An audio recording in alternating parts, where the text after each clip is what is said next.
Happy Sunday, everybody, and welcome back to episode 11 of the Neutral Site. We just witnessed a 60-point swing in the Western Conference Finals, not the NBA Finals, as Jared pointed out during Take 96. So, Jared, congratulations on that. So we are not a whole lot going on in the sports world right now, so we're going to get into some NBA talk today.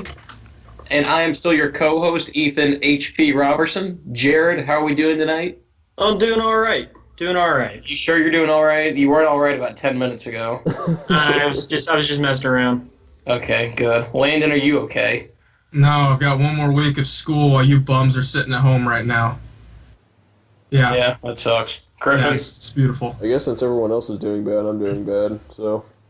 Yay. This show is like a deep vortex of darkness is what this is. So congratulations, everybody. We are now giving our audience depression.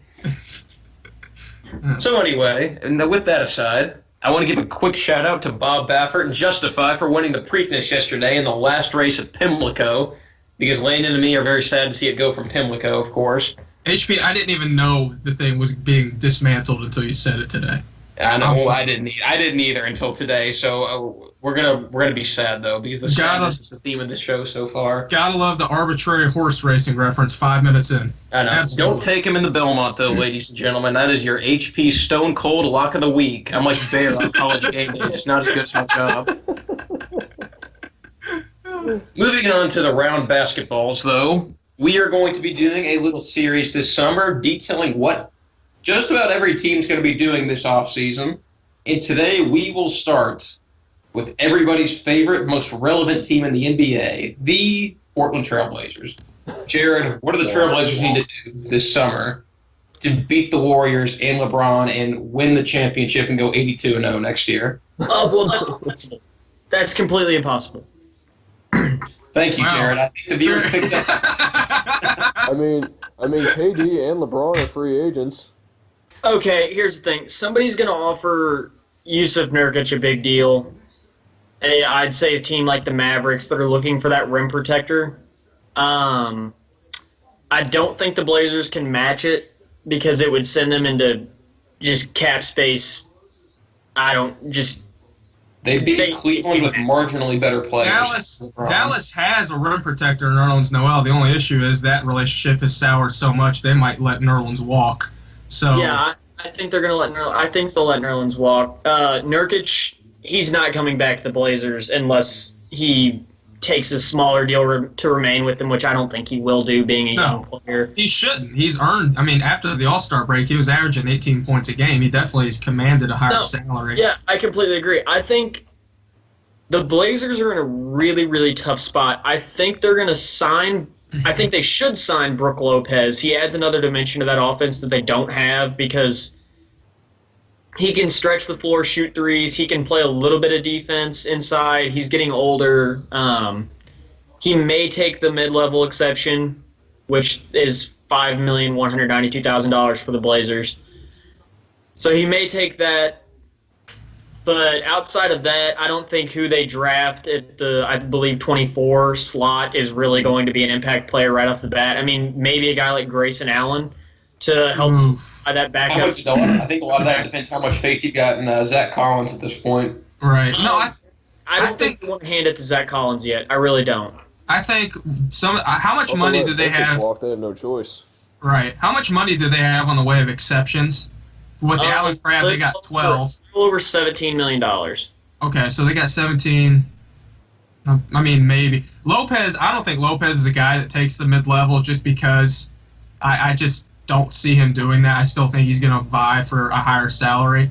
But that's just me. What they need to do, the big number one priority for this summer for them, it honestly has nothing to do with C.J. McCollum or Damian Lillard. It has to do with getting rid of those god-awful salaries of Myers Leonard and Mo Harkless. And Evan Turner, you might want to start thinking about moving him because there's a bunch of guys in the low 20s that they can get who are just as effective as Evan Turner. I'm looking at guys like Keita Bates-Diop, Chandler Hutchinson. I don't think they'll draft Grayson. I think they'll go for a wing because that's the biggest need they have as their wing play was so ineffective this year. And Caleb Swanigan could come in and take Myers Leonard's spot. I was thinking about this, kind of a creative way to get rid of the get rid of those huge contracts. That's trading out of the first round. So you think they do that? I mean, who else is going to? I think it's worth a shot. With a low 20s first round pick, you're not getting much good there anyway. Yeah, how else are you going to dump $17 million of Evan Turner on someone? Yeah, that's true. I don't know. They're just in such a tough spot. Really, they just too many bloated salaries. They really don't have much depth, and then obviously they didn't stockpile on picks. I mean, they're just. No, it's kind of hard to see what they're trying to do. The only reason they were the 3 seed this year is because Dame and CJ got hot at the right time, and they were able to kind of carve out like a 3-game edge over everyone else. And they're just so inconsistent. The Blazers, they're just stuck because their backcourt is terrible defensively. I love Damian Lillard, I love CJ McCollum, but neither of them can play a lick of defense, and I don't think they can win with this core. I really no. No, absolutely not. They wouldn't win it in the East. Oh no, I think you need to trade one or both of them. Honestly, no, you keep Lillard, see what you can get from McCollum. I don't think you'll get as much value from McCollum. I really think who they need to trade is Damian. I mean, he's a year older. I mean, he'll command more money on the market, which I don't think that I don't think they can be competitive in his prime anymore. I mean, maybe from a basketball standpoint, but from the we have to face the fact that as an owner, you got to sell tickets because these guys are in it to make money. And people are going to come see Lillard. Traded Damian Lillard, the fans, they would riot. They would hate I actually have a good trade for Damian Lillard. I think that this is off fan-sided. I think the Suns could possibly trade for him. Who would they give? The Dragan Bender and T.J. Warren and their first-round pick. Which one? They've got 1 or 14. I believe 14. Ooh. No, that's not getting the job done. Well, you're not trading the number 1 pick. Not in this draft. Right. But Lillard is one of the most underrated players in the entire league. I mean, obviously, he deserves way more credit than he gets, and frankly, his value is higher than people give credit for. I'm going to stick up to Jared for a minute, though, because if the move is trade Damian Lillard, which I don't think that is the move, but if it is, then you're not going to you never get equal value on superstar trades. No. Right. Jimmy Butler deal last year, they didn't get equal value. You look at the Carmelo Anthony trade, they didn't get equal value. You look at pretty much any trade for a superstar that's ever happened. The other team, Dwight Howard, any of them. The thing for me is that they're so woefully inconsistent, and I know I said that a little bit earlier, but like there's some nights they shoot the lights out from 3, and then the next they're just ice cold the next. So there's one guy I think they could really sign for a bargain. I don't think he'd carry them a long way, but he'd give them that consistency that they need. I think that's a guy like J.J. Redick.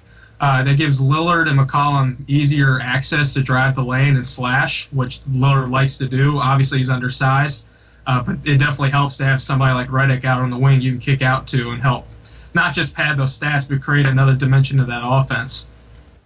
Here's an interesting part. Here's something else, another dimension to this that we haven't brought up yet. Do they keep Terry Stotts? I think they should keep Stotts. Ooh. I don't think they should, but I think if they weren't going to keep him, they would have gotten rid of him by now.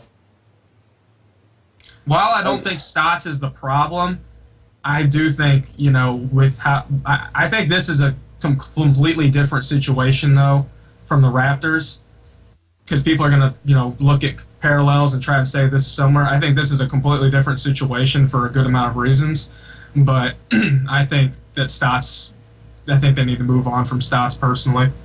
I think a lot of that question comes down to if you the want best to coaches in the NBA. Stotts? Oh yeah, I think Stotts is a great coach. This team would be nowhere without him.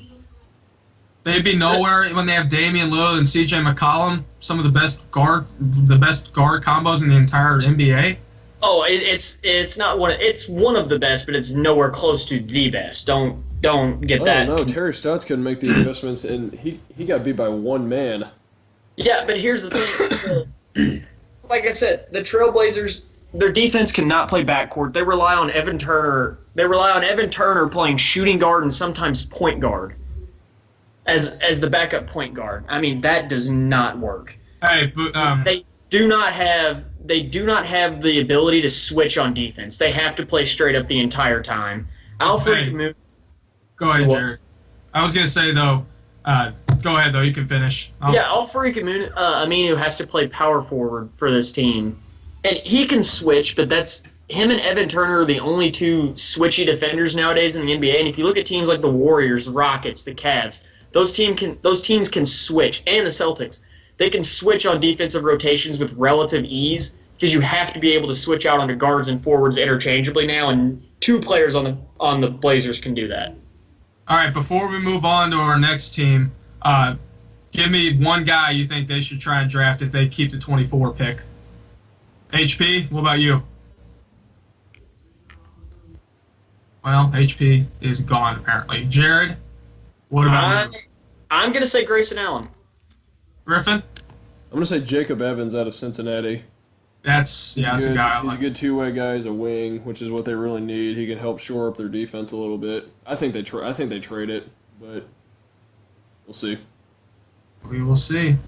And I guess we're going to go ahead and move on to our next team. Landon, who do you want him to draft? I said guy like Keita Bates-Diop, but I think they're going to take Chandler Hutchinson out of Boise State.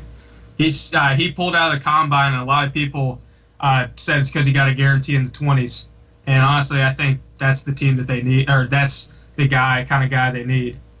And oh well. Is HB, are you back?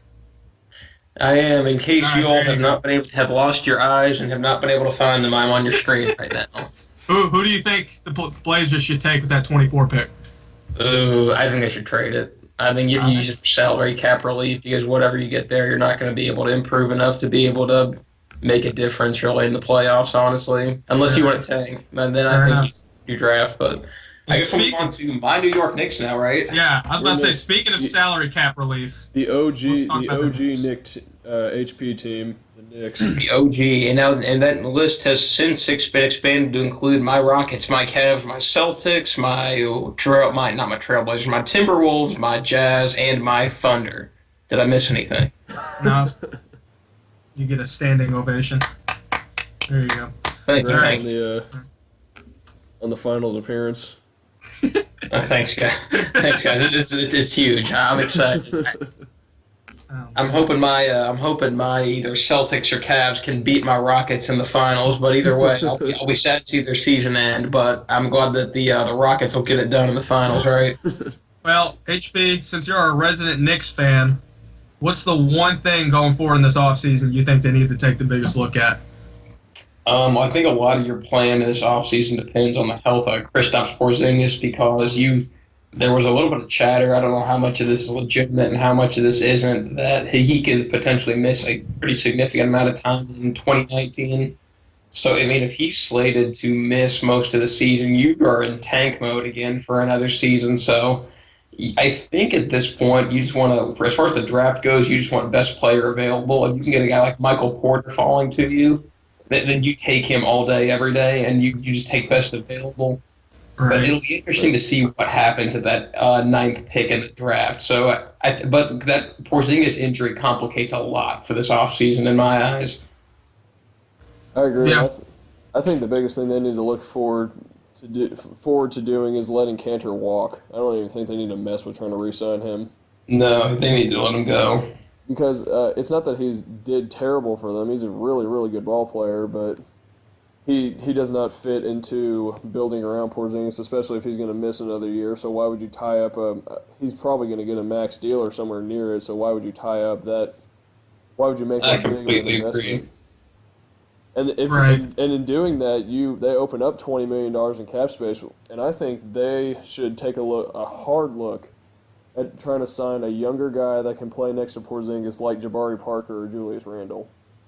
Yeah, I'd like the Randle one. That'd be a good contrast. Personally, for me, I know this is kind of beating a dead horse, but they got to get rid of Joakim Noah. How God only knows this Can, point. they You can, can't. right? It's impossible. You'd have to attach that first-round pick to him. Is there any way they can waive him? I mean, they'll have to eat a good chunk of his salary, but can they waive him? Do they have the stretch clause right now? That I'm not sure about. Oof. But I another believe thing, they do. another thing I think they need to look at, and this has been one of the more understated problems with the Knicks, they have to figure out that log jam at point guard.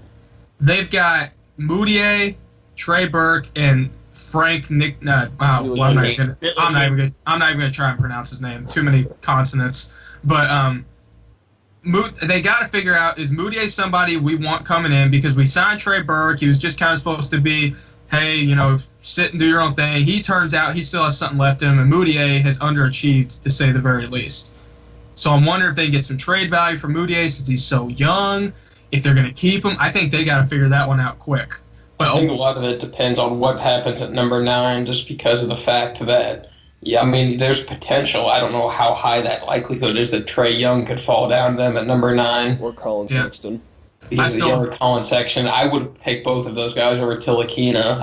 You hate to give up on a guy that fast. If they still need to take a wing. If I'm the Knicks, I'm taking Wendell Carter Jr. or Mo Bamba. Bridges is another great potential pick at number 9. I think he'd fit him actually pretty well. So they're in a spot of where there's no guarantee, no stone cold locks, Anthony Davis type players at that point.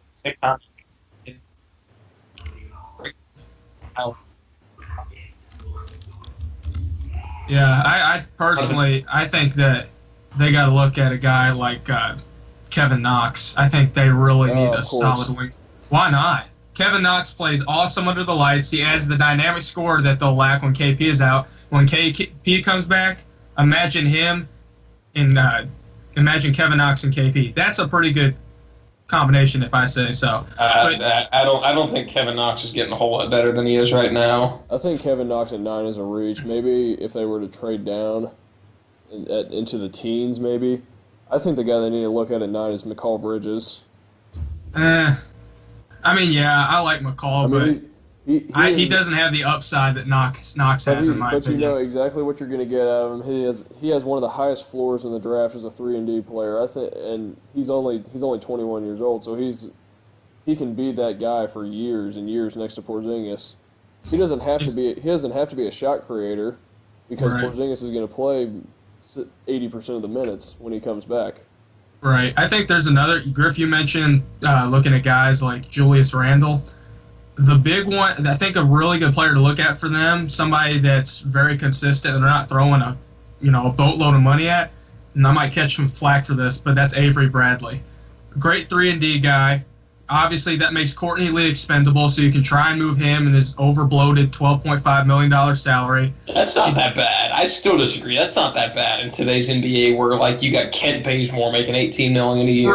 Right. But Avery Bradley's a guy that would come in and provide a lot more consistency in offense than Courtney Lee. Yeah, and definitely need the the defense, because the Knicks finished 22nd in that category this season. So I really think a guy like Avery Bradley, not too much money, has shown he can be consistent as a 3-and-D player, and he gives some of those young guys great experience. But we will see. Jared, what do you think? Well, on the terms of free agent signings, I'm not letting Enes Kanter walk is the best thing you can do, or maybe a sign and trade. I'm still trying to figure out why they traded for Moutier when you had Ntilikina. Right. That one confused me too, honestly. Could you see them moving Ntilikina to the 2, maybe? Yes, that in my opinion would be the best thing to do for him. Be a shooting guard that can't shoot. Yeah, but he'll be an amazing defender in his prime. I think you could run. I think if you could Colin Sexton at 9, you could run Sexton and I would draft over point. Like I said, I draft Mo Bamba or Wendell Carter. But Bamba's not going to drop to 9. There's no way. I don't know. I think you really need a big man to go along. You need a big man to go alongside Kristaps. So. The Knicks, they have so many pieces that they need at this point. They have the big thing. Hit the nail on the head when he said they just need to focus on taking the best player available right now. Yeah, I think they have the big thing with they have Porzingis, which is huge, and that's the most important thing right now is they have a potential superstar here in a year or two. But Jackson didn't trade him before he got fired. Right. I really don't think, though, they need to go out on the market and try and get or even draft a 4 or 5. I think Kyle O'Quinn's a guy that's proved he can be reliable. I don't think they'll be able. O'Quinn, is he a free agent or is he? He'll be a free agent. Yeah, I don't think he'll re-sign with the Knicks. I think he's going to get a lot more money than what you'd expect. Yeah. I think basically in short, I think everybody's kind of got the same idea with just take the best player available and just make incremental changes and improvements to slowly kind of build up around Porzingis. But we'll go ahead and put that on the shelf for now. I want to move on to the Denver Nuggets as far as our third team on the list. Yay, the most irrelevant franchise in the league. Exactly. Let's be honest. You people forgot the Denver Nuggets were in the NBA before we brought them up on the show. We forgot the Nuggets were in the NBA before. I did not know who their starting guards were until we did this show today. So that shows exactly how relevant the Nuggets are right now. I'm going to start with Griffin because our resident Nuggets expert, Griffin lives all over the backcourt of Jamal Murray and Gary Harris. What do they need to do in the offseason to potentially push toward the playoffs as the last team out? Gary Harris triggered. Oof. But poor IU fan. I mean, the thing about the Nuggets is they're still a really, really young team. Most of these guys are still on their rookie deals. Jokic is at the end of his guaranteed money. He's on a team option. You obviously accept that. You bring him back. As for Jamal Murray and Gary Harris, that's a really, really good offensive duo starting in your backcourt. I think they could use a little push, and they really don't have the money to make it work and go get an impact guy like that in free agency. They're probably going to lose Will Barton this offseason just because they just have nowhere to pay him with because they have $30 million tied up in Paul Millsap. So I think they need to go. Ouch. I think they need to go to the draft, and I think they have the 14th pick, I believe, or 15th. Back into the lottery. But I think they need to go with someone like Shai Gilgeous-Alexander or Zaire Smith out of Texas Tech. Landon, you're shaking your head. I'm shaking my look. You know me. I love talking about Kentucky basketball. I think Shai Alexander is going to do really well in the pros. I don't think that's the issue, though. I don't think they need to be looking for a point guard. I know Jared disagreed with me when I said you can keep Murray at the 1 because I feel like if you keep Murray at the 2 and you move Gary Harris to the 3, I think he'll be a little lost out there. Personally, and you mentioned him earlier, I think a good guy they can draft because Wilson Chandler is going to decline his option.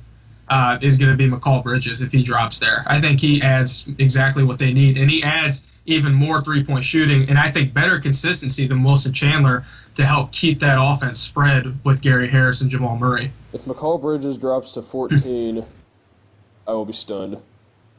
I've seen him going as high as 7, and I've seen him drop as low as 18.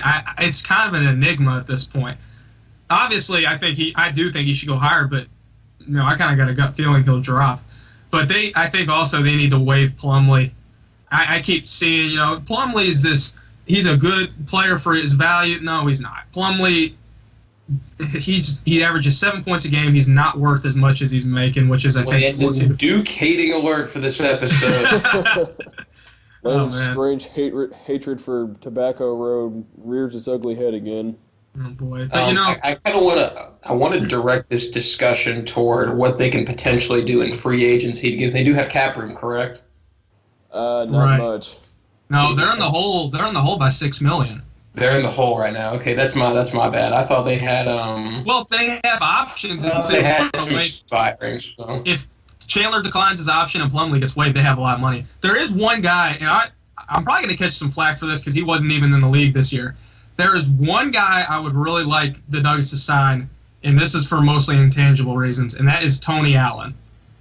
The defense on the Nuggets guard play this year was rough. But you can't play Tony Allen anymore in a modern NBA scheme. That's why he hasn't played at all this year. That's why I said for intangible. The man is 63 years old. Well, he's 36. But Hey, don't tell that to Uncle Drew.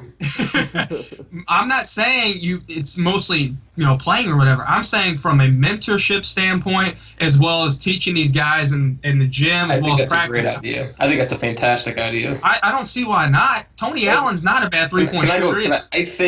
Can I go ahead and make a quick point? Go for it. I'm done. Usually I am all for like tanking or quasi-tanking whenever you are not in the top tier of the NBA because, let's be honest, there's only like 4 or 5 teams a year that have a legitimate chance to win an NBA championship. But I actually like how this team's constructed a lot. I really do. Because I think Jokic is a potential star in this league, and Jamal Murray and Gary Harris, those are both hits in the draft they've had in recent years. They're both really young. Gary Harris a little less young than Jamal Murray is, but I think overall the big thing for the Nuggets is they need to be patient. And I think that's a great idea, bringing in a Tony Allen, kind of similar to what the Kings did with Vince Carter, just to kind of mentor the young guys because, Tony Allen knows he's not in the market to be a starter in the NBA anymore. He knows that his days as the star of the team Tony Allen. I'm not going to say Tony Allen's the star of any team besides the first team on defense. I mean, to be fair, he was a star in Memphis, but it's Memphis. Yeah. Well, those were playoff teams when he was good, though, so it's not like he was just. He was a star in Boston too. No, he had a couple of good playoff series in Boston, and that's what got him into Memphis. Back to the Nuggets, away from Tony Allen. I think that it makes for boring sports talk, but I think their plan needs to be similar to the New York Knicks, and that you just take the best available that you can get at that position at 14, and you just got to be patient. You got to wait for things to kind of fall into place and make smart deals, kind of like the Boston Celtics have been able to do over the last few years, like the Phoenix Suns have, and to a lesser extent the Toronto Raptors. That's how a lot of those teams have kind of risen to the point that they are now. HP, before we move into the break, though, I do want to ask you this. Who's the guy you think they should draft? They drafted 14. You just got to go best available at 14. I think Kevin Knox at 14 is not a bad pick for them, honestly. Right. Jared, what about you? I'm also going to go Kevin Knox. I do like that pick, though. Yeah. I think Knox goes a little. I wouldn't surprise me if Knox goes to Charlotte, but if he drops, I think that's a very good pickup for them. But hey, I think we can head to break, right? Yeah, we can. Everybody good with that? Yeah. So now with those 3 teams in the books, we will be back after the break with another 3 teams analyzing their off-season plans and what we think they should do. So we'll see you after the break. Stay tuned.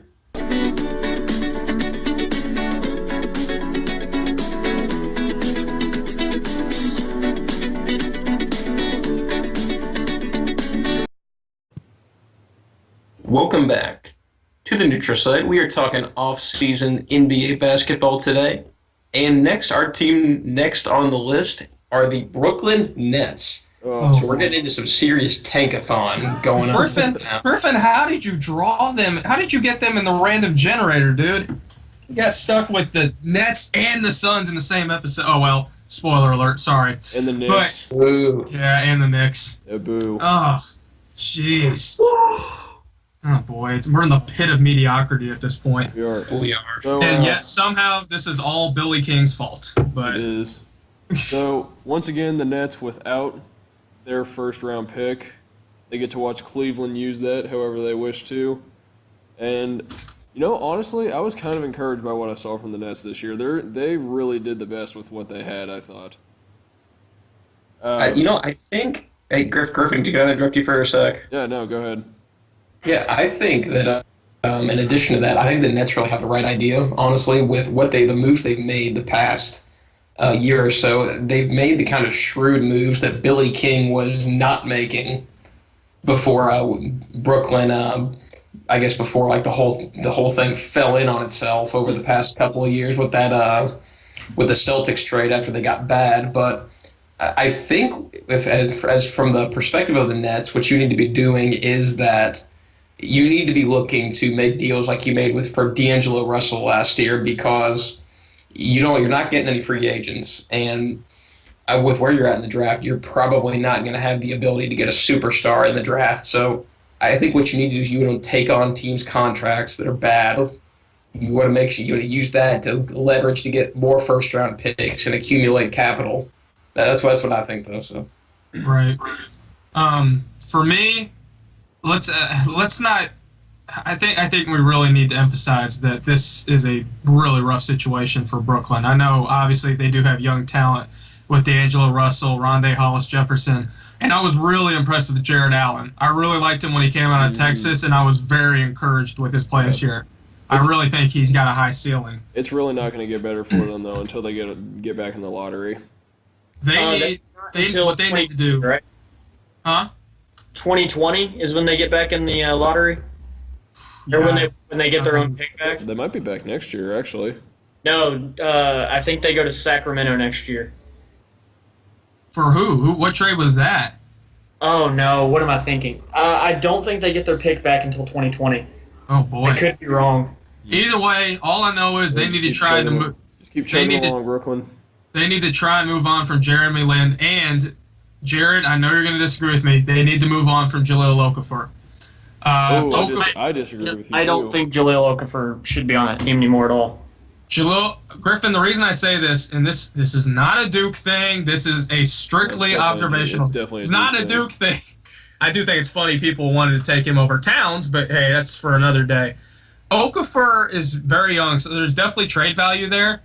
But he is a product of, I'd say, a generation like 90s NBA basketball. Hold on, I have a question, Landon. Did you just say Jahlil Okafor has trade value? He has no trade value. I say he has trade value strictly because he's young. I think you can milk a little out of that. He doesn't even have trade value because he was young.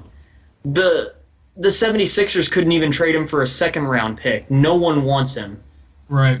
I think, obviously, some team will be willing to throw a second-rounder just because he's young. But personally, he has no clue how to pass out of a double team, and his defense is bad. So I really don't think they need to be spending much more time with him. Russell's the future of that team, and Lin is a guy they can get off the books since I don't think he's in their future plans. No. But with that being said, and Griffin, I know you wanted the Pacers to take this guy in free agency. Do not be surprised if they make a move for a guy named Aaron Gordon. Here's why. Aaron Gordon provides a lot of versatility for that offense. If you can get a guy like Russell, and then you can get a guy like Gordon who helps space the floor, and really, I mean, Gordon's not going to – no, I don't think Gordon's going to be taking a max contract or anything, but Gordon – I disagree. He said he wants $200 million. He's not going to get $200 million. To get a restricted free agent, you have to overpay. Someone's going to overpay for him. They're going to pay him. They're going to overpay him, but he's not going to get a max level. He'll get a max. Oh, he'll get a max. He'll get a max, or he'll get really close to it. Let me rephrase that. He should not get a max level. He has been incredibly inconsistent in Orlando, but that's just me. But if he can get his three-point shot down, that offense actually does look kind of solid. Especially Joe Harris has been doing a great job there too. So you're saying you're talking about bringing in like a max player like that, or a near max player like that, and then the names you're floating around with it, like Joe Harris, like who? What free agent wants to come play with Joe Harris? Nobody. I'm not saying. Hold up. No, I'm not saying Aaron Gordon needs to go to Brooklyn. I'm just saying Brooklyn's going to try its best to reach out to Aaron Gordon. Fun fact about Joe Harris. Joe Harris officially qualified himself this year as one of the 3 best shooters in the NBA. I mean, he had an amazing season. Yeah. I mean, he literally became one of the best shooters in the NBA from anywhere on the floor. Right. He's completely underrated. He flew completely under the radar this year. All right, guys, tell me why I should come to Brooklyn. Well, LeBron, we have Joe Harris on the roster. LeBron's played with Joe Harris before. 5-year, $5 deal for LeBron. Jeez. Yeah, we play in a really nice arena. No. It's just not even their arena's terrible. But I'm glad to know that joke went over your head, Jared. There we go. They have a lot of guys they have a lot of guys that are under team options. The 3 big ones are Karis LeVert, D'Angelo Russell, and Rondé Hollis-Jefferson. I think you obviously pick up all 3 of them because I think those 3 can be pretty. Russ is your main guy, but Karis LeVert and Rondé Hollis-Jefferson, those are 2 really solid pieces that you can have in your foundation going forward, I think. Could you move LeVert? Griffin, obviously, you and Jared watched probably the most Big Ten basketball, and you watched LeVert when he was at Michigan. Could LeVert play the 3, or is he strictly at the 2? He can play a small. He can play a small 3 or a big 1. I mean, he's a pretty versatile guy like that. The reason I ask because I'm firmly convinced, and once again I'm going to catch flack. I'm firmly convinced that the player they're going to draft is Hamidou Diallo. He's a Brooklyn kid. They loved him last year. He's a great slasher. He provides great physicality. If a coach can get him in the right mindset and preach to him the value of defense, I actually think Hamidou has a long, solid career. He's not going to be an all-star. I think he's already shown he's too inconsistent to do that. But I really think Brooklyn loved him last year. But I really think that they'll take him again if they can. I could see that. The only thing that's keeping me from committing to thinking that will happen is they're pretty chock full on the wings, especially at the guard position. I could see them taking someone like Kydia Bates-Diop out of Ohio State, or Melvin Frazier out of Tulane. That was the second option. Kind of a bigger 3, or someone that could play a small 4 next to Jared Allen. Right. Do you think they'd be willing? Any more forwards? I think. Do you think they'd be willing to move Alan Crabb if they picked a guy later in the first round like Diallo? They'd say Alan Crabb. Oh, what a contract! Crab shot 35% from 3, and he actually does still have some upside. But he played defense. Yeah, no, he played defense. But is he? The question you gotta ask yourself if you're Sean Marks: is Crab worth the money? I personally do not think so. But that's just me. He's not, but his contract is good enough, is friendly enough to where you can keep him around until his contract runs out, because by then you'll need to pay Russ and Karis LeVert, Rondé Hollis-Jefferson, Jared Allen, those guys. Right. You have to trade one of the 3-point guards, at least one of the 3-point guards, and I think that needs to be Jeremy Lin. Especially coming off his injury. But I think you're gonna have to attach maybe 2 seconds or a future first, because he's kind of on a big deal, isn't he? Oh boy, another first. Yeah. Dude, no, Brooklyn just needs to bite. If that's what it takes for them to move Lin, they need to bite the bullet and keep Lin, because obviously teams are starting to prove now that you can build through the draft. Yeah, they need to keep Lin. Well, I agree with you. If that's the case, is D'Angelo Russell. I completely agree with you on that. I think that Dinwiddie. I think Dinwiddie showed a lot of potential this year. He came out of nowhere. Well, he was supposed to be most improved player candidate, top 3. Yeah, obviously though we know who should get the award. Yes, who will? Mr. Victor Oladipo. But no, as much as I love Rondé Hollis-Jefferson because he's just. Beast on defense. He's so athletic. Yeah, I love him, but I'm going to say they need to draft Troy Brown. I actually like that. That's another guy who's really versatile. Yeah, once again, I'm sticking with the whole switchy theme. Just, bigger guys that can move around, not necessarily play multiple positions, but guard multiple positions. And I think that him and Hollis Jefferson on the floor potentially at the same time, maybe at the 3 and 4, could give them a new level of defense on that team. I'm still not sure about shooting necessarily, but switchy athletic defenders are the new thing in the NBA. Here's one more name to throw out there that he's kind of bounced around on different mock drafts. Mitchell Robinson. He's a guy who's going to be a project no matter where he goes.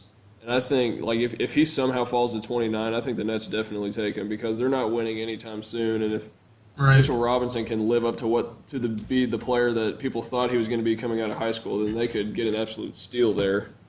I don't see. I think obviously if he does, there's going to be so many question marks about his character. But if he's there, you take him. Obviously, him and Jared Allen's actually a pretty solid front court. I don't know where. I have no clue where that guy's going to fall, though. Right. Well, before we move on, because there is one team I think that would be willing to draft him.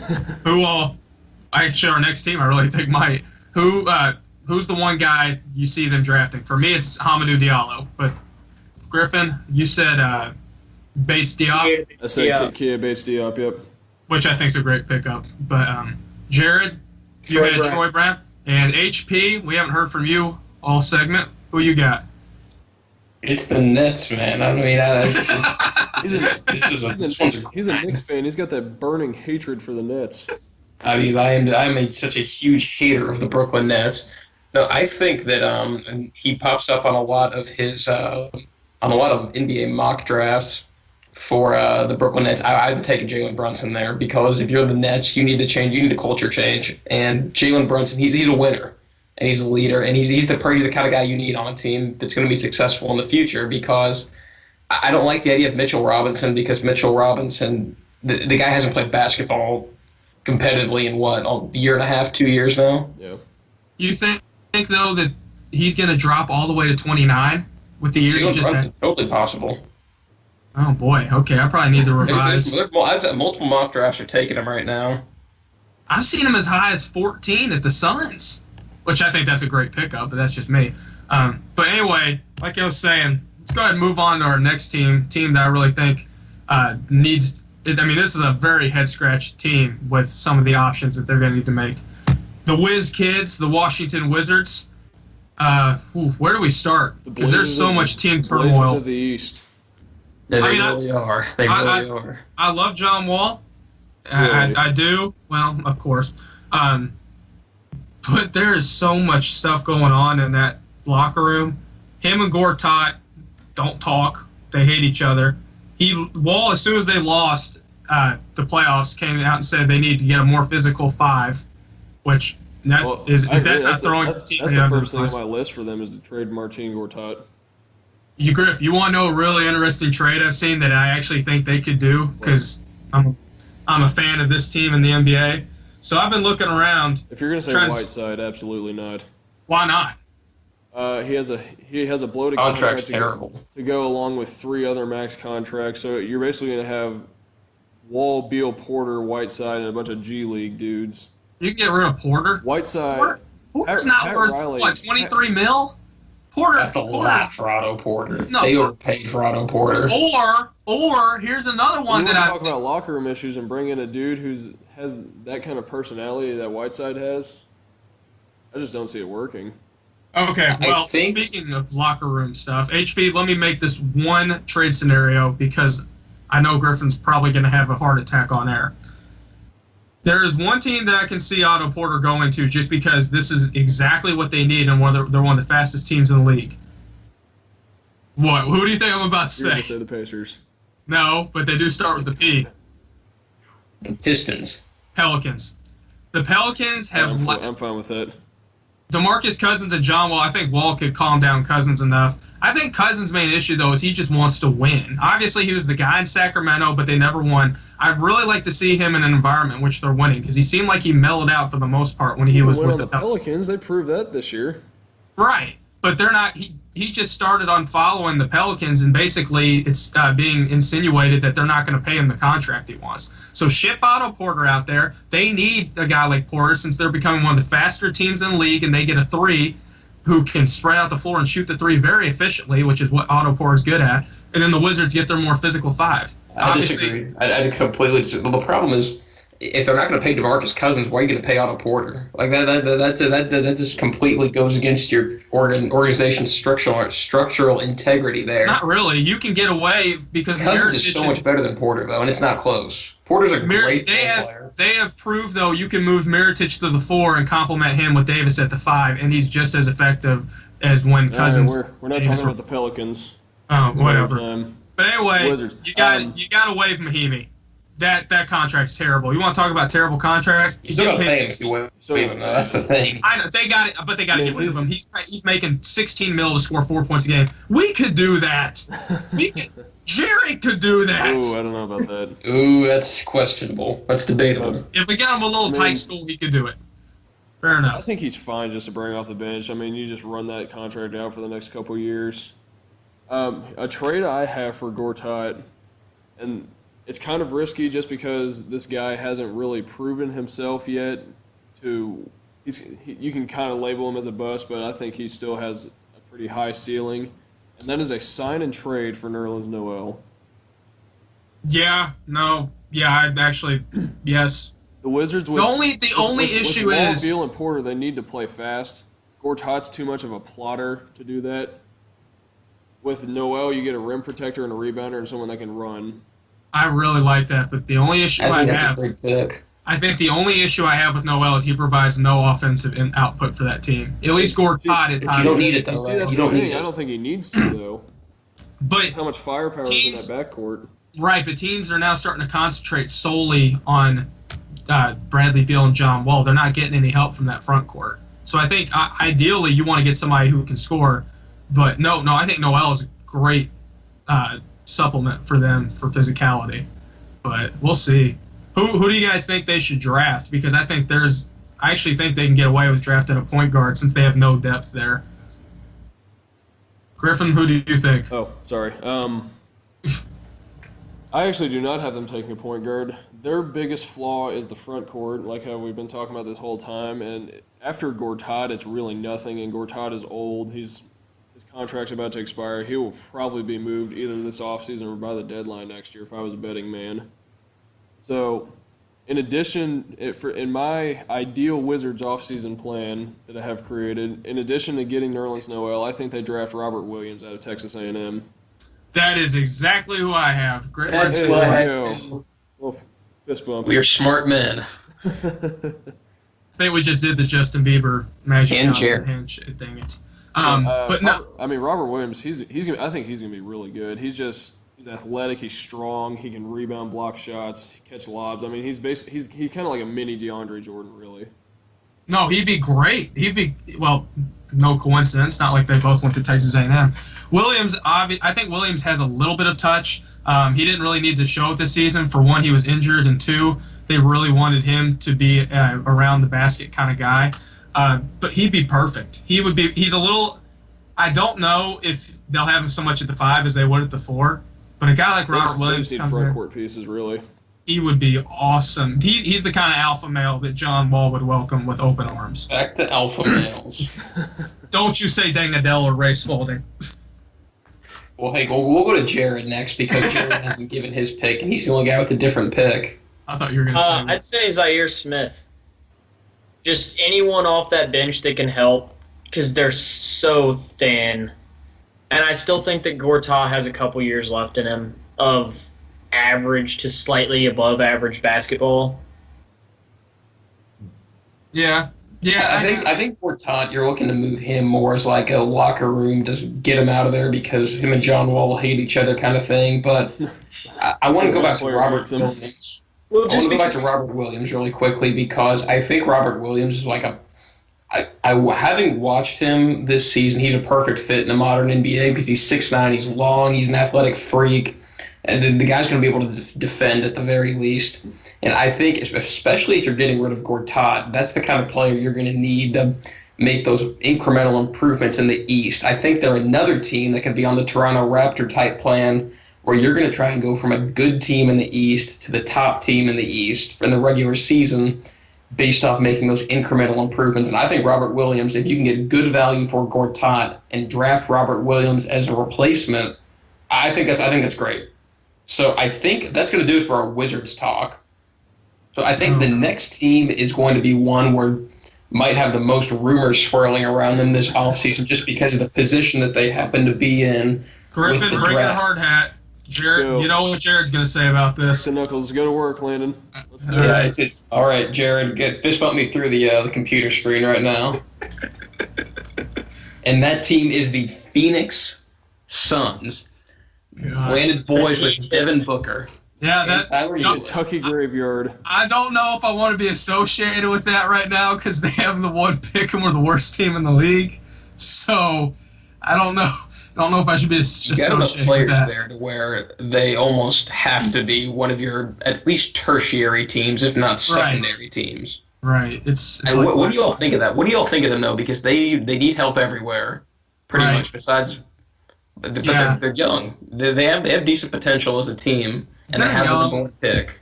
they're So what young. can you do? They just lack so many. And they have Alex Len is a free agent coming up. He's unrestricted, and then they have Alfred Payton as a restricted. I think Personally, you let both walk. Yeah, I was about to say the same thing. Payton was terrible. Payton was terrible in Phoenix. I always thought he was overrated. I didn't think he should have been taken where he was a few years back with the Magic. some team did, and clearly he's still riding that gravy train because people are still wanting him. And then you want to talk about Alex Len, who at the very best is underachieved. Remember when people thought he was going to be the number 1 pick? What, Alex Len? Yeah. Yeah, it just shows how bad that draft was. That was a miserable draft, though. We got Oladipo out of it, thank God for Giannis and Oladipo. And Oladipo. But no, Peyton, I do think Otto Porter was in that draft too. I do. Michael Carter Williams. Yeah, he turned out really great. But anyway, I think Peyton's a little trickier out of the two because in this, I have to swallow a lot of pride here. He outperformed Tyler Ulis by a lot. Tyler Ulis did not have a good year, which he's baffled me, I guess just because he's undersized. And then it makes you wonder if they're going to bring him back and try and move Brandon Knight, who has a high salary. But Peyton hasn't proved his worth, and Knight, has played infinitely better in his career than Peyton. I think they've got $21 million in cap to play with as well. It's going to be interesting. I think they got to save that because eventually, it's going to come sooner than later when they have to pay Booker, when they have to pay T.J. Warren, when they have to pay Jackson, Chris, whoever they take this year. Now that's you, but at the same time, you got bird rights in the future, though. Whereas if you save that now, then you're signing those guys in the future, and then you can't sign outside the team, but you can still sign them. That's another way to look at it, though. So I do want to ask this: do you guys think it's because HP, obviously, you're a big Scary Terry fan, and you've seen, you know that there's going to be a question with the Celtics is if they're going to try and keep Smart or Rozier because one of them's going to get paid. Do you think it'd be too much of a bigger what if, or this is nearly impossible if they try and pursue Marcus Smart or the Suns do? I don't see them. I wanted to direct the discussion in a different direction after this, but I don't see them trying to go get more point guard, shooting guard types because they got so many guards on the team right now. But they've underachieved. So it's kind of hard. More along the lines of looking to trim the fat in the backcourt and just have the cream of the crop rise with them in the future, as opposed to them just trying to get more bodies in there because frankly, they're gonna have to get rid of one of Ulis and Brandon Knight, and all those guys in the backcourt because they got so many of them right now that are going to be in the point guard, shooting guard combo kind of range. So I don't think that's our guy. But the way I do think that we need to we could talk about is do they make a run at Kawhi Leonard? Oh, that was not where I thought this was going. No, I don't think Kawhi Leonard's possible for that. They got the best asset. They have a better asset than anybody does that they're willing to trade right now. They have about 5 assets that are just as good or better than anyone else. Unless they trade the number 1 pick for him, I don't think you trade for him at all. Why wouldn't you? He's definitely worth the number 1 pick. Yeah, but is he though? With Luka Doncic sitting there, who's drawing comparison to James Harden, and he just won EuroLeague MVP. Oh, here we go. Jared's going on about. We have the Euro haters out here. Here we go. Guys. Landon and Griffin are going to tell you how awful EuroLeague basketball is. No, I'm just saying. Kawhi better than Luka Doncic ever will be. Probably. And I don't doubt that, but I don't. I don't know why you would. I don't know why you take on. What's he making? 20 million, 25 million, Kawhi. I kind of get what you're saying, Jared, but I think you're going about this the wrong way. You're trying to make it sound like Kawhi Leonard isn't worth it, but when he absolutely is, he's the 3rd best basketball player in the league, I think. But would he even play for the Suns? Honestly, he would have no choice, but he can sit out another. I think you're taking this argument a little bit too wrong. You're trying to make it sound like he's not worth giving up what they have, which I disagree with. But he's not. No, he's completely worth. The timeline is not there. No, the timeline's completely wrong. Timeline's really important here. I agree. The Suns could add LeBron to tomorrow, and they would still. They'd make the playoffs. They wouldn't be near an NBA championship. Okay, the biggest question, obviously. Who are the Suns? Oh, God, I can't. Why did I even bring this up? I know where this is going. Who are they taking? All right, forget it. Griffin and I are going to say DeAndre Ayton and HP. This is going to go along party lines. This is going to go. It's like the Democrats and the Republicans.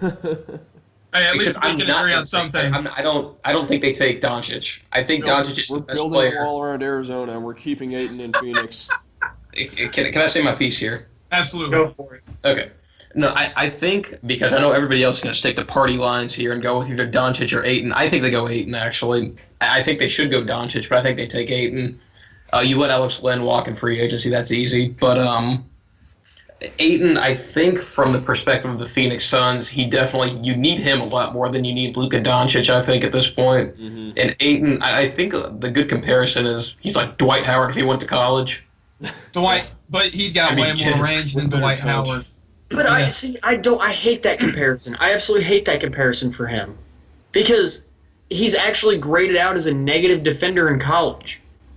And while the physical tools are there, I mean, he didn't block shots, which is something you would expect from a guy that's 7'2" and built like a tank.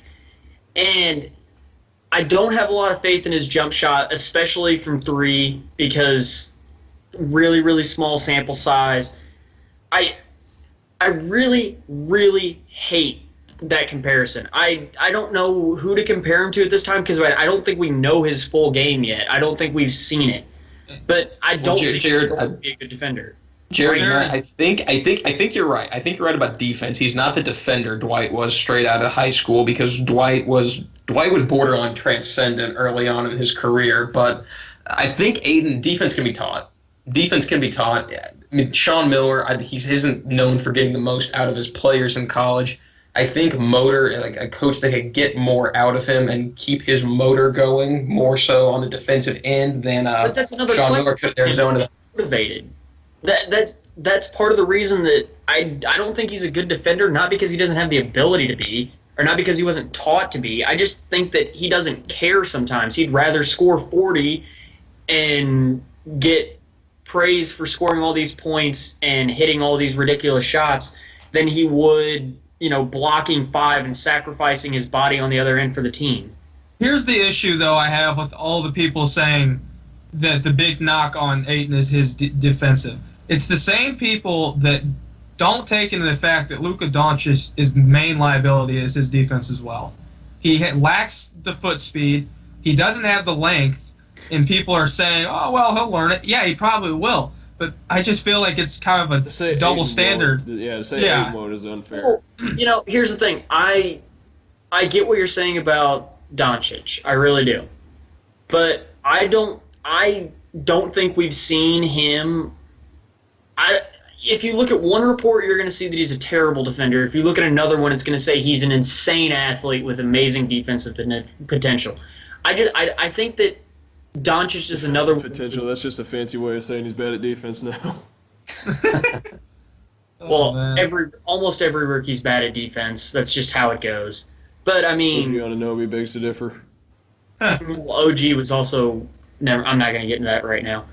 You know who DeAndre Ayton though reminds me of, and he's bigger than him, but like how smooth and how his athleticism, it reminds me of a bigger Chris Webber. That's just my thing. Yeah. But okay, before we get into World War III here, so I'm pretty sure we've said our piece on the Suns. So just to make sure, we're voting along party lines. Griffin, you and I got Ayton, and HP and Jared have Doncic. No, I took Ayton. I think they're taking Ayton. Oh, that's right. I think they're taking Ayton for sure. So and then you have another first-round pick as well. Yeah, at 16, who are they taking? I think they go ahead, and this is where it gets a little complicated. I'm going to go out on a limb and say they take Jalen Brunson. I think Brunson is a guy that comes in. He's a proven winner. Obviously, the guys in Phoenix haven't experienced that in quite a while, but I think he adds the versatility that Ulis and guys like Elfrid Payton haven't shown. I think he's a really good backup if they do want to bring somebody else in. Or if they keep Brandon Knight. But I think Brunson's a guy that you can maybe sit for a couple of years, have him come off the bench, develop some confidence, and then if you do want to maybe change the tide or go forward in the future with a different point guard, you don't have to look any further. I like that developing a point guard off the bench like that, but I think they go with a guy who's more of a project rather than Jalen Brunson, who Jalen Brunson will contribute from day one, I think. But I think please don't hurt me. Oh no. I think at 16 the Suns are going to take Anthony Simmons. Oh, that hurts, Griffin. Oh, that hurts. I think they take Anthony Simmons because he's a guy who's not going to be ready to go immediately. He's going to need at least a year or two just to get used to the NBA lifestyle, get used to playing against bigger, better athletes than the ones he was seeing in high school. But I think his ceiling is insane. He's an incredible athlete. He's a great scorer. And I think you sit him behind Brandon Knight and Tyler Ulis, let Brandon Knight run his contract out for a couple years, and then you unleash Simmons. Jared, what about you? Landry Shamet. Ooh. I like Yeah. that. Yeah, I do too. I'm sticking with the whole point guard thing. I like Wichita State point guards a lot. I mean, you look at Fred VanVleet. Said no Baker. one ever. Said no one ever. But that's okay. Hey, Ron Baker's a free agent this offseason, too. Oh man, I'm triggered. No, I think Shamet would be a great fit for that team. Shayna. HP, we'll end it on you. You're the All last right, guy I guess here. I What do get you the think? power of picking this one. I think they take Jonte Porter at 16 Ooh, That's I like that I too. really like that one. because Jonte Porter tested. He tested. He was, I believe, top in 3-point shooting percentage at the combine. He might actually have been top in the shuttle drill as well. I could be wrong on that one, but he's physically imposing. The dude can score. He can score. He can shoot the ball. He shot 37% from 3 in college this year. I think he's a good fit next to DeAndre Ayton. I really do. All right. Special bonus pick. They also have the 31st pick, which is basically a first rounder. I think they take Hamidou Diallo, and staying with the theme of Phoenix being a UK graveyard. I don't disagree, Griffin. I think, is that going to do it for our show today? Did I miss anything? Do we need to make up any errors or anything like that? I'm trying to figure out if that's a subtle UK dig or if that's I don't know. It's just fact. Every UK player ever goes to Phoenix or Sacramento. Or Sacramento. Even Archie Sacramento's Goodwin. crucial. Oh, jeez. No, it's just All the bad ones go out there. Occasionally end up in New Orleans. Occasionally. It's kind of the Right. right sort of thing. All right. Right. Well, I think Boys. that's going to do it for episode 11 today. Does anybody have any last words? Speak now or forever hold your peace. Luka Doncic is going to be the best player out of this draft, and I'll bet my life on it. All right, Yeah, Griffin so we get Lips, to report. shave Jared's head and shoot him in the head. I think, well, we need to make sure we really coordinate that this whole head shaving thing, because Jared, you're not going to chicken out of this one. No, I'm not. I am not. I'll just say stay neutral. I don't know. Now, don't say neutral yet. We have an important announcement for next week. We'll be back next week with 6 more teams. That's right. Well, hold on, Griff. Well, We got a special guest. We have our first guest on the show. That's right, guys. We have guests. People care about this show. Can I go ahead and announce this? Sure. So next week we will be having a very special guest on this team. He's actually a writer for the Memphis Grizzlies. His name is Christian Dudley, and I can't express how excited I am for this. Well, Jared, We get to Griff, talk- HB, let's give Jared a round of applause because he's the one that suggested this. So thank you, and please thank Christian for this because this is a big deal, obviously, and we're very excited to have him on the Jared show. got us a guy who covers a fun team. We have to cover the grit and grind Grizzlies. Oh yeah, no fun. No, there's no fun on the neutral site. It's war every episode. Oh, jeez. Well, let's let's save the war for another time. Yeah, well, I think that's going to do it for this week, though. So hopefully we don't crash and burn too bad next week and embarrass ourselves too badly. So go ahead, everybody, make sure you like, subscribe, follow us on Twitter at The Neutral Site Show. And we'll see you next week.